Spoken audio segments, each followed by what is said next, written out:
Well, good evening. It's great to have you with us here on the Sportsman Rugby League for another episode of The Last Tackle. Joining me this week, Paul Sculthorpe and Kevin Brown. Obviously, plenty to look forward to this weekend.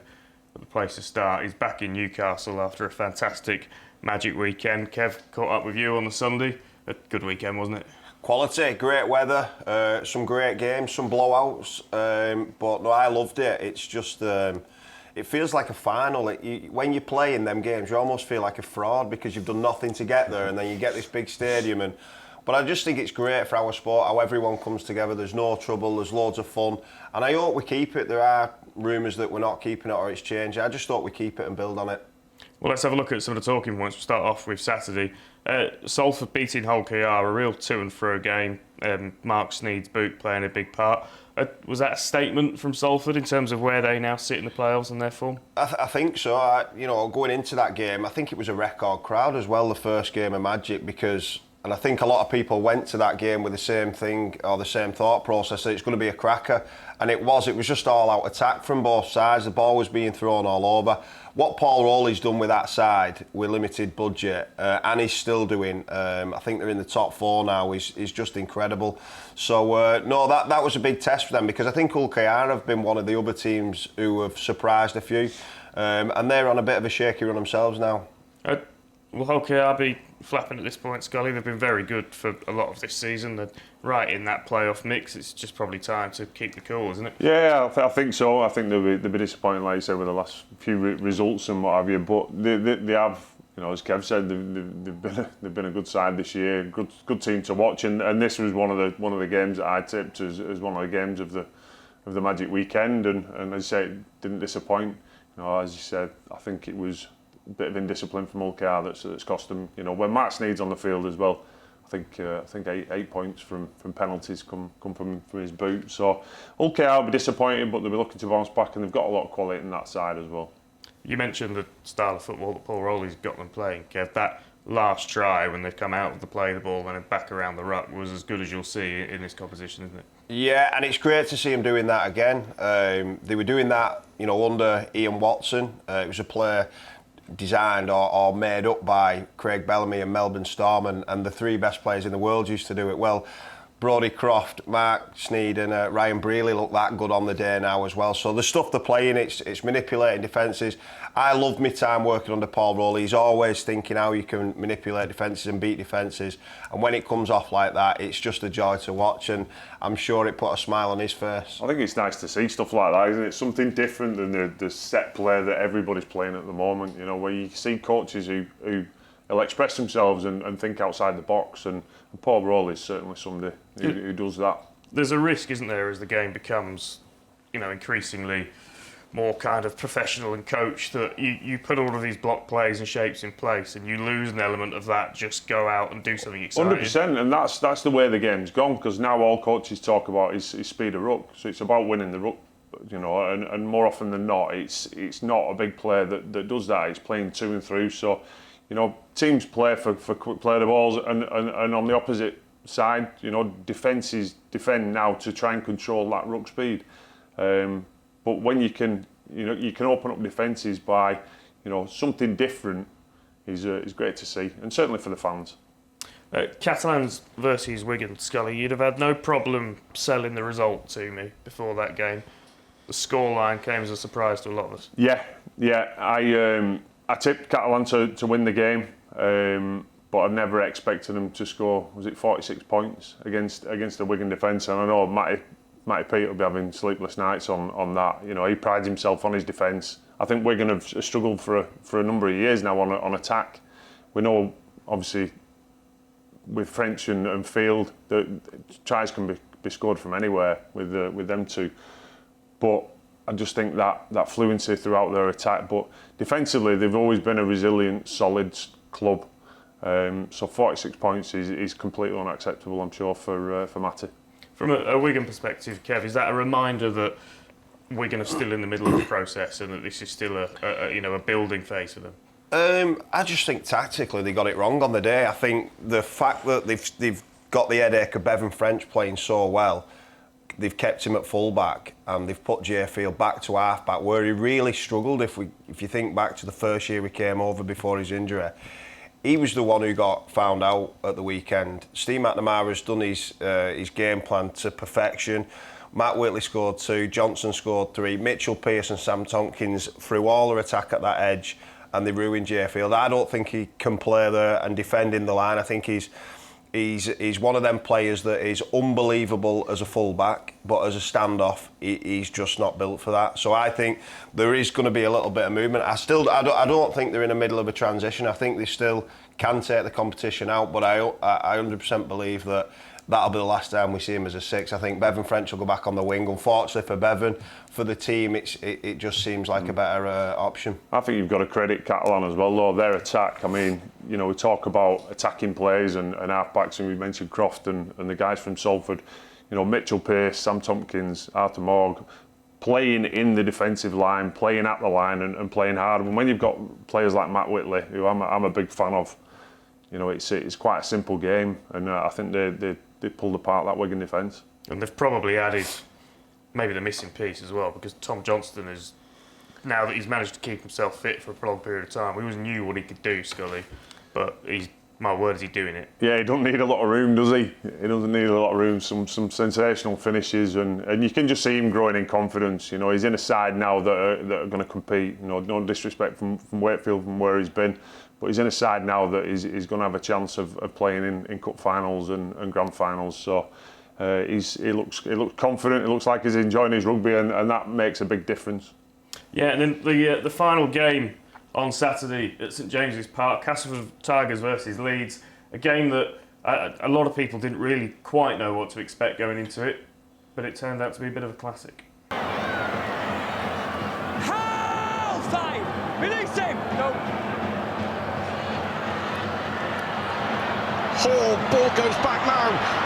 With a look out for Gary, who scored for Castleford! Wow! The Tigers are level! Back on. He likes it. He likes it. He loves it. The Castleford go ahead by 26 points to 24 with 6 minutes to go. Yeah, brilliant scenes, especially if you're a Castleford Tigers fan on Saturday. And Kev, you spoke about it being kind of the closest thing to a final. If we're going to have these big events, which are great, you kind of want the rugby to match. And when you get games like that, it's just fantastic to be in the room for, isn't it? Yeah, and it felt like a final for Castleford after the whistle when Gareth Widdop knocked that kick over that we've just seen converting Jason Gary's try. That was the feeling. They made such a big thing on that game meaning so much, because not only was it a derby, if they could win that game and take it to 6 points, they can start looking up rather than over the shoulder. And when they were 10 points behind, I thought that would probably be it and the floodgates had opened. But the character and resilience they showed, I thought Gaz Widdop was the best player on the field by a mile. What he did, he had a shaky start too, he dropped a couple of balls, but then his skill and his creativity, I thought, yeah, fair play to him. Yeah, it was a big win and one that was probably the best game of the day. Andy Last will feel a certain sense of kind of vindication, won't he, Scully? Because they've been, since he's kind of had the job permanently, they've been toiling a bit, but as Kev just mentioned, the character on show there shows that they're obviously the players at least are with him. Yes, yeah, 100%. You know, the players are with him. You know, he's a great coach, Andy, and a great bloke, and it just shows what the Castleford players are capable of, and that must be one of the most frustrating things for Lasty as well. Is why they don't turn that on week in, week out, and you know, it shows you how Castle won 3 games this year, 2 of them against Leeds. So it's clearly a game that they get up for. And I agree with Kevin. Like some of the skill out there, and Gaz Widdop was one of them. On show from Castleford, you know, some of the attacking flair.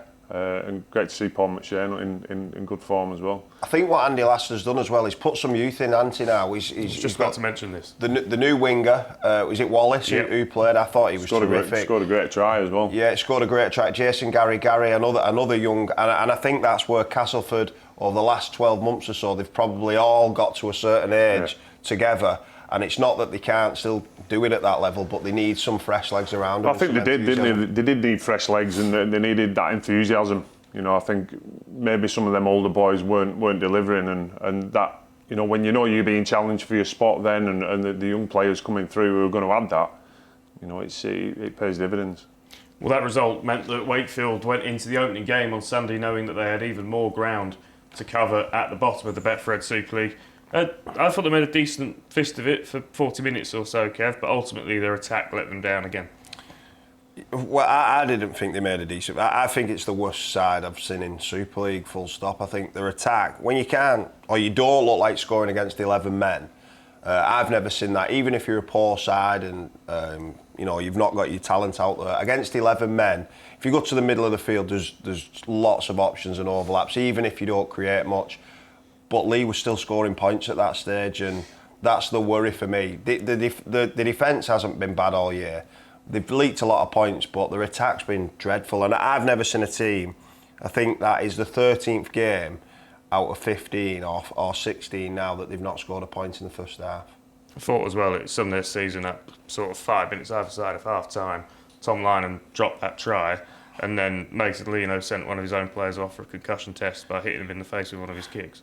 Yeah, that probably did sum it up. When Tom Lynham got held up, it was a fantastic tackle by Josh Charnley, and then he got another chance 20 seconds later and he was over the line and he dropped the ball, and obviously the confidence has been affected because of the lack of points they've got, but at the same time, the throwing. When Scully mentioned before about the old players where it's blocked, that's what they're doing now. It's just the same old predictable, boring style of rugby. It wouldn't be on to not mention what Lee are doing in the midst of all this. People will look at the opposition on Sunday and talk about that, but Adrian Lamb has put together a very good rugby league team there. He has. He's put a very, very good rugby league team together, and some good players who are playing well. And I think week in, week out now, they're just growing in confidence more and more. I thought Lachlan Lamb was outstanding. Edwin Apape could be the best 9 in the comp. I think he's been outstanding, and they're definitely a club on the up. I think you see the home games, the fan base that follow them. They're in the quarterfinals of the Betfred Challenge Cup. They've drawn York, likely to be in the semi-finals. 1 game away from Wembley there, and 4th in Super League. So it's they're a confident club and playing some great brand of rugby.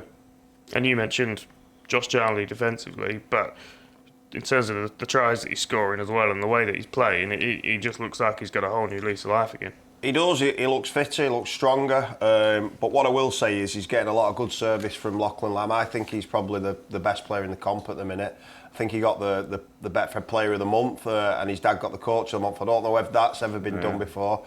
But when we say he's assembled a good side, I think the nucleus of them imports that he's got, Ipape, Amone, Asiata, but Lachlan Lamb, he's playing sensational at the minute. Scully, moving on to that second game on Sunday, St Helens back, the Golden Point winning round before, and then a performance like that against Huddersfield as Wello got it to click. Yeah, I don't think I don't think they were ever worried that they wouldn't do. With the quality of player in that side, and that's something I've always said and always championed about the team and the players, and always back Wello. And they looked back to the best, didn't they? Looked that attacking flair. For me, it was the skill level. What's let them down over them poor games over the last few months has ultimately been the skill level, and that looked right back up there in the standards that we used to seeing at St Helens. You've got to look on the flip side though. Huddersfield were dreadful. Just going to say, Kev, how difficult a place is that going to be at the moment, Huddersfield? Yeah, difficult. There's a lot of talent there, but there's not much performance and there's not much continuity. I don't think they're all pulling in the same way. I just think they don't look balanced as a side. You've got a lot of players who are very similar and they all want to have that X factor, and they can all do that. But at the same time, the hard work's sort of gone missing. And what Ian Watson is as a coach, and I've worked under Ian Watson, he was demanding effort. He demanded effort and defensive attributes and a mentality that you defend first. Well, we didn't see that at the weekend, and it's almost like he's gone for attacking players and tried to fit as many attacking players in, not really where the playing matters, but it's just not working at the minute. Yeah, a result that I would have had no problem believing. I didn't quite expect Huddersfield to be as poor as they were. It was a nice moment at the end of that game. You mentioned how good Magic Weekend is, how much the players enjoy playing in it. Alex Walmsley somebody who especially enjoyed it. He's a Newcastle fan. This is at the Gallowgate end. Puts a penalty past McCarthy Scarsbrook, gives it the Alan Shearer in front of the Warrington fans. I think the keeper needs to do better. Well, Al told me at the end, I spoke to him, he said, we did that 2 years ago and Louis saved it. So promised to dive the wrong way. Well, that moves us on to the final game of Magic Weekend. Hull FC, brilliant performance, I thought, from them against Warrington, Kev. Yeah, and at half-time, well, in the first half, they were well beaten. They were... how they only conceded 12 points, I don't know. The amount of pressure that Warrington put on them, but they just kept turning up, and that's a sign of a good side. And then when they came out in the second half, I think Jake, when we talk about balance at Huddersfield, I think what Jake Truman's done for Hull FC, he's balanced up Clifford and Hoy, and now that spine, and you put Danny Houghton in there and Brad Dwyer's sort of pace around the middle, they just look balanced, but everyone's working hard, and yeah, they're going really, really well. I think that's 6 out of the last 7 they've won. So yeah, full credit to Tony Smith for turning it around and the stuff that they're playing. Is it cracks started to appear at Warrington Scully, or is it just very difficult to lead from the front in Super League? I think it's difficult to keep that consistency all the way through the year. You know where Warrington were at and leading from the front. I think probably a lot has been said about Warrington. You know, with them winning games and being top of the league, maybe thinking they were better than they are for some of that. But they were massively disappointed with that. To go 12 points up and then, get beat. 30 points to 4. The second half. Not acceptable for Dowd Powell, and you see the disappointment in him after the game. Yeah, there wouldn't have been many people that would have seen what happened in the second half coming at half time. But a brilliant Magic Weekend, Magic Weekend 2023 in the books this season is absolutely flying by. But there's plenty more still to come right here on the Sportsman Rugby League. You're watching the Sportsman Rugby League, the home of Rugby League online. Subscribe for exclusive live games from the Betfred Women's Super League and Challenge Cup.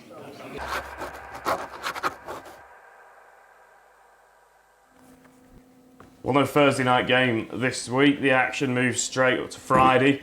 We've got St Helens versus Wigan, of course, in the men's Betfred Super League. We'll talk about that shortly. But on Sunday, right here on the Sportsman Rugby League, you can watch St Helens versus Wigan Warriors in the Betfred Women's Super League. That's a 1 o'clock kickoff.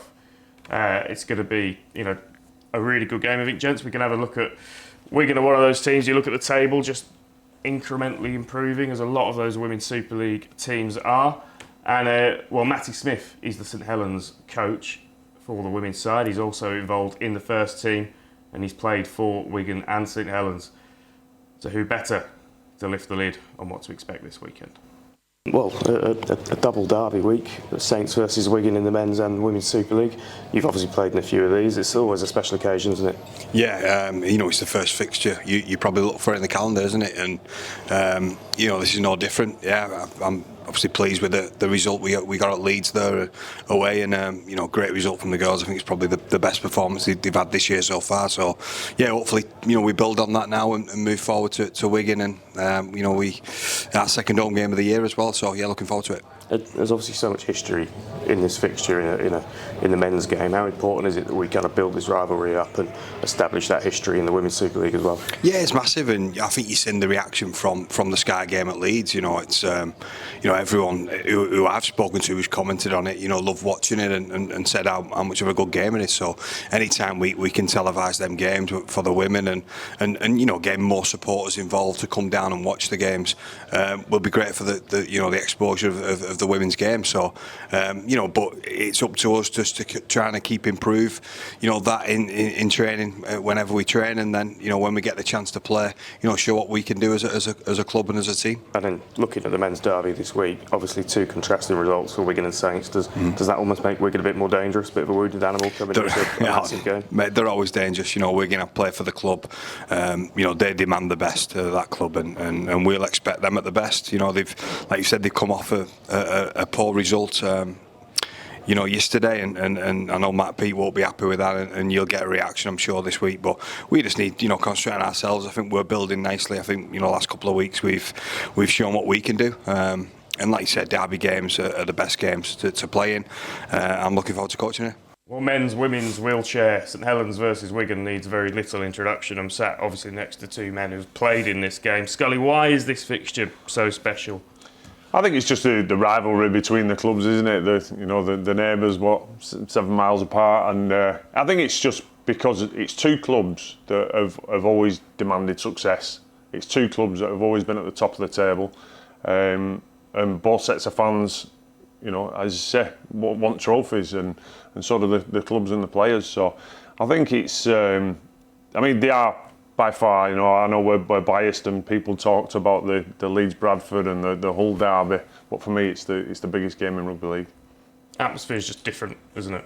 Straight away, the moment you arrive at the ground, Kev, it's just a different feeling to these games. It's amazing. As soon as you get there, whether a player, a fan, a pundit, whatever you are, it's hairs on the back of your neck stand up. That roar when they walk out, it's going to go off and it's going to be a great game. And things are going to happen, and it might happen for your team or not, but yeah, you pick a club. If you're from that area around Wigan and St Helens, you pick a club, you nail your match to the colours, and then you go through that for life. And the history that it's got, the history that is in front of you, and yeah, if you're lucky enough to play in them, it's a special, special occasion. Right, let's turn our attention then to Friday's instalment in the Men's Super League. Scully, what happens? I think it's going to be a right game, and that I think it's one of the great things about that derby is nobody knows what's going to happen until the day. Me and Kev have played in games where I've gone into games as a Saints player, massive favourites, and we've been well and truly spanked, and then the games complete role reversal, and I think it's nobody knows what's going to happen because it's about that 80 minutes, and we saw the Wigan performance, as Matty Smith said then, in Magic. You're going to get a response. You're going to get a different mindset running out there at the Totally Wicked, and I think Saints are going to take the win. I think if they can perform what they're capable of and what they showed at weekend, I think they lead with the line speed, the aggression that they were renowned for over the last 3 or 4 years, but play with the skill set, and the execution that they showed at weekend. Yeah, form book tends to go out the window. Was it your debut or very early on? I think that was the game he was probably referring to where we had no chance. I think if we'd have played 1,000 times, that one day we won the game where Saints were stacked with quality internationals. We were making debuts. And yeah, I made my debut in Good Friday in 2003, and we won that game. How we won that game, I'm not too sure. But that's the magic of the derby. On this Friday, I think it's probably the best team that Wigan can play. I thought they were soft with the ball. I thought they played, it was almost like touch and pass at times, where they were tapping the ball on. It was a complete non-like Wigan performance. And I think toughness and aggression and defence will be the focal point that Matty Smith, and they'll know that they have to do that because they're coming up a team who will give you that back. So if Wigan can do that, which I think they will, I think Bevan French will go back to the wing and Jay Field back to fullback. I think they've got a massive chance. I actually think we're going to win this game. Just quickly, a stat that's come up, I couldn't quite believe this when I read it because he's so young, but Jack Wellsby is going to make his 100th St Helens appearance, the next one he plays. Assume it'll be Friday.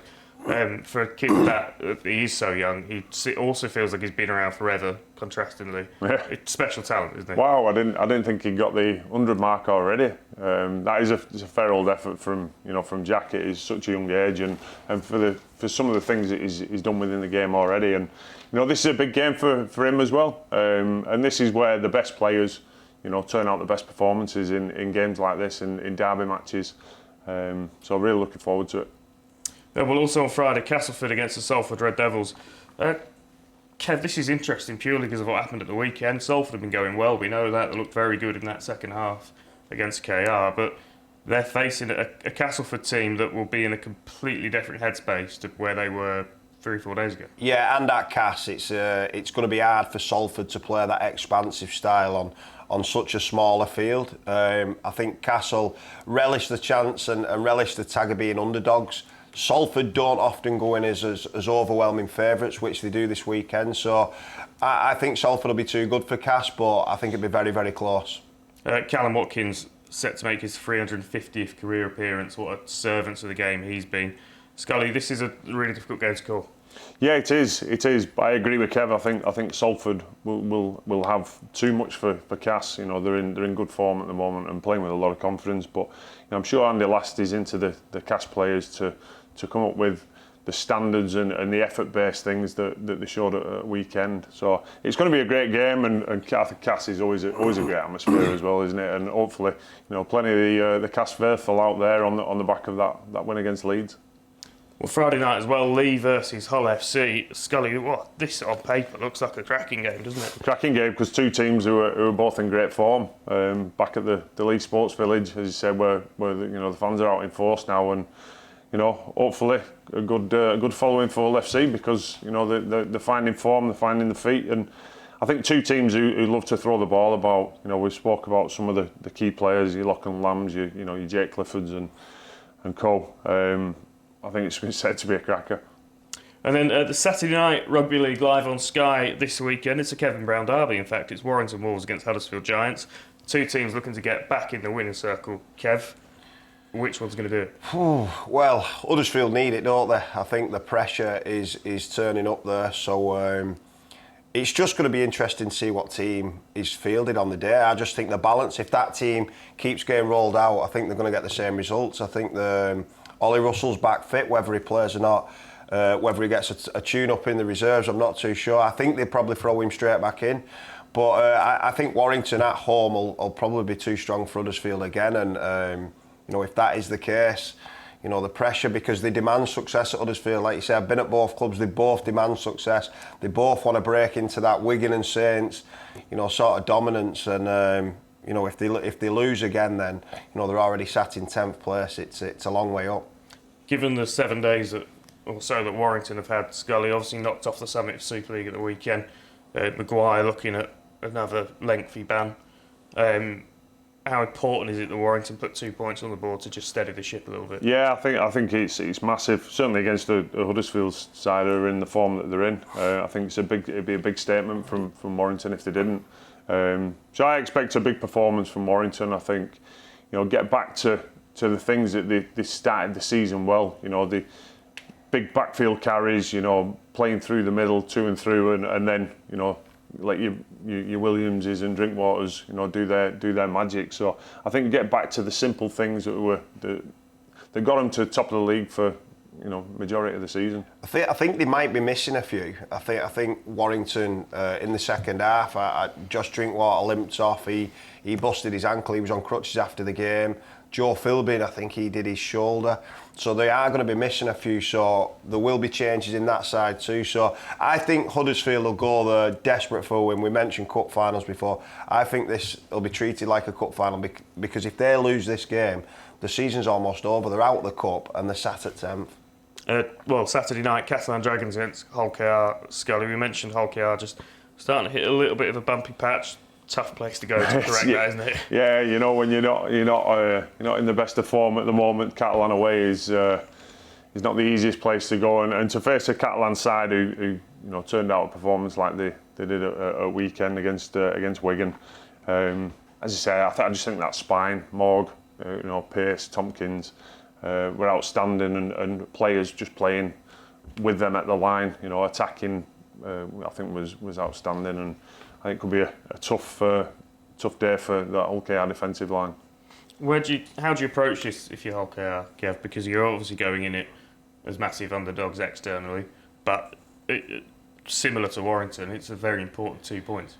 Yeah, and I think similar to for Warrington, you know, they need to get going quite quick. You know, the good start that they've had can drift away, and Hull KR going over to Catalan, it's probably the toughest test at the moment. After the Magic weekend, there's a fair bit of travel there, but I think they lost Jordan Abdul and it's really shaken the ship a little bit. I think the fact with Mikey Lewis and Abdul, it just looks so good as a pairing. Lachlan Coote at the back. If they can get them three back, they'll be fine. This week, I think it'll be too far for them. I think Catalans are just too good. I think Ikavalu on that right edge especially, he's added a lot to Catalans too. So if they play anything like they did at the weekend, Catalans will get this result, I'm sure.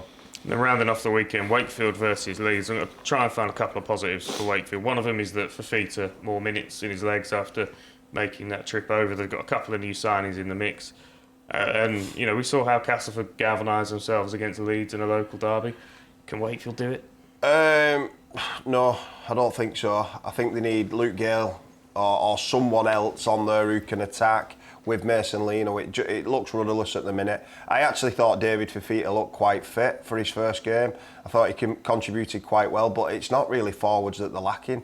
It's ball movement, variation of attack, and chancing their arm, what they've just not been doing. Is the risk for Leeds that they take this too lightly? I don't think Leeds will take it lightly. I don't think they can, because some of the performances that they're too inconsistent. Yeah. So they need, if they, Leeds is a club. I put them up there with Wigan and Saints of a club that demands success, and this current Leeds side is a million miles off silverware. And if they want to get back to that, they need to start being more consistent, more ruthless in their performances, and it starts with. Playing Wakefield, you've got to be ruthless, and you've got to say, these guys are at the bottom of the league. They've not won a game. This is a game that we turn the screw. So we'll see. I always think, especially when it's in May, Magic Weekend is quite a nice kind of line in the sand in the season. It almost feels, Kev, as if from now on, everything just goes up a gear. Yeah, definitely. Your placings aren't by chance. It's not just a run. It's half the season's over, and I think Scully's bang on about Leeds. They are miles off at the minute, and they've almost had a dress rehearsal for this game last week against Cass. They've been beaten by Cass twice already this season, and if they can't turn Wakey over, their season's almost gone too. So they'll not only want to beat Wakefield, beat them convincingly, but they need a performance that is more like a Leeds Rhinos team and performance for them. Well, gents, thank you for joining us. It's been an absolute pleasure. Don't forget, this Sunday, live Betfred Women's Super League action right here on The Sportsman. It's the derby. It's St Helens versus Wigan, and we will see you then.